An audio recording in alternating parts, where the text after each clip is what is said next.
নমস্কাৰ, মই কেশৱ আৰু আপোনালোক সকলোকে মোৰ ইউটিউব চেনেললৈ স্বাগতম জনাইছোঁ। আমি যেতিয়া এখন জেৰক্স নাইবা প্ৰিণ্ট আউটৰ দোকান খোলোঁ, তেতিয়া কেতিয়াবা মন কৰিবচোন এনেকুৱা কিছুমান ডকুমেণ্ট মানুহে প্ৰিণ্ট আউট কৰিবলৈ দিয়ে, যিবোৰ ডকুমেণ্ট যেতিয়া ফটো তোলে তেতিয়াহ'লে তাত ক'ৰবাত ছাঁ পৰি থাকে নাইবা তেনেকুৱা কিছুমান হৈ থাকে, যাৰ কাৰণে সেই ডকুমেণ্টটো বহুত বেছি ক'লা হৈ যায়। মই নেটৰ পৰা ডাউনলোড কৰা এখন ফটো আছে, এইটো ডকুমেণ্ট। এই ডকুমেণ্টটো দেখা পাইছে, ইয়াতে আখৰখিনি খুব ধুনীয়াকৈ স্পষ্ট হৈ আছে, যদিও ইয়াৰ বেক চাইড এটা গ্ৰে কালাৰ, এটা ব্লেক শ্বেডো টাইপ এটা তেনেকুৱা লেতেৰা হৈ আছে ডকুমেণ্টটো। ইয়াক যদি আমি ডাইৰেক্ট প্ৰিণ্ট আউটত দি দিওঁ তেতিয়াহ'লে অলপমান মাৰ খাই যাব কোৱালিটিটো, যাৰ কাৰণে আখৰবিলাক অলপমান অস্পষ্ট হৈ যাব।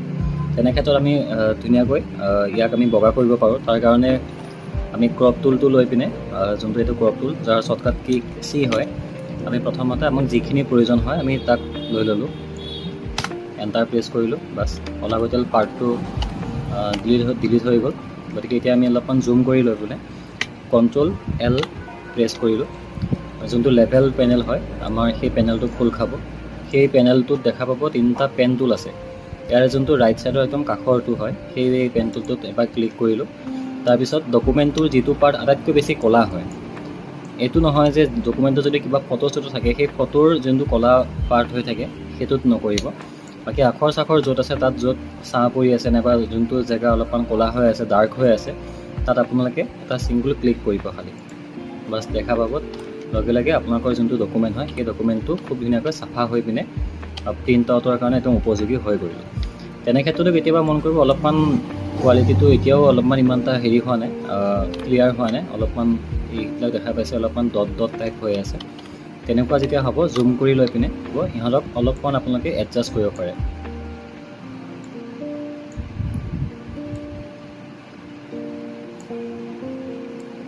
ঠিক এনেকৈ আপোনালোকে এডজাষ্ট কৰি অ'কে ক্লিক কৰক আৰু নৰ্মেল কৰি পিনে চালে দেখা পাব ইয়াতে খুব ধুনীয়াকৈ আপোনালোকৰ ডকুমেণ্ট, যিটো ডকুমেণ্ট পোনপ্ৰথমে এনেকুৱা আছিল, এতিয়া সেই ডকুমেণ্টটো গৈ এনেকুৱা হৈ গ'ল। গতিকে এতিয়া যদি আমি ইয়াতকৈ প্ৰিণ্ট দিওঁ, তেতিয়াহ'লে প্ৰিণ্ট দিলে খুব ধুনীয়াকৈ ইয়াতে প্ৰিণ্ট আউটটো ওলাব। ডকুমেণ্টৰ যিটো কোৱালিটি হয়, আখৰৰ যিটো কোৱালিটি হয়, সেইটোত খুব ধুনীয়াকৈ স্পষ্ট। আৰু এই ক্ষেত্ৰত যদি মন কৰে, ইয়াতে যোনটো একদম কৰ্ণাৰ যোনটো হয়, সেই কৰ্ণাৰটোত আপোনালোকৰ এতিয়া অলপমান ব্লেক টাইপ হৈ আছে, য'ত অলপমান বেছিকৈ শ্বেডো কৰি আছে। এইখিনি যিহেতু অলাগতিয়াল পাৰ্ট হয়, গতিকে ইয়াক আমি চিলেকশ্যন টুলটো লৈ পিনে চিলেক্ট কৰি আমি যদি ডিলিট কৰি দিওঁ,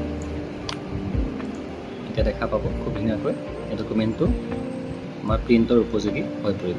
যিখিনি পাৰ্টত ক'লা ক'লা হৈ আছে, সেই পাৰ্টটো আপোনালোকে এনেকৈ চিলেক্ট কৰি পিনে ডিলিট কৰি আপোনালোকে প্ৰিণ্ট আউট উলিয়াব পাৰিব। যদি ভিডিঅ'টো চাই ভাল লাগিল তেন্তে লাইক কৰিব আৰু যাৰ প্ৰয়োজন বুলি ভাবে তেওঁলোকৰ সৈতে শ্বেয়াৰ কৰিব নাপাহৰিব। পুনৰবাৰ এটা নতুন ভিডিঅ'ৰ সৈতে মই লগ পাম, তেতিয়াহ'লে আজিলৈ বাই।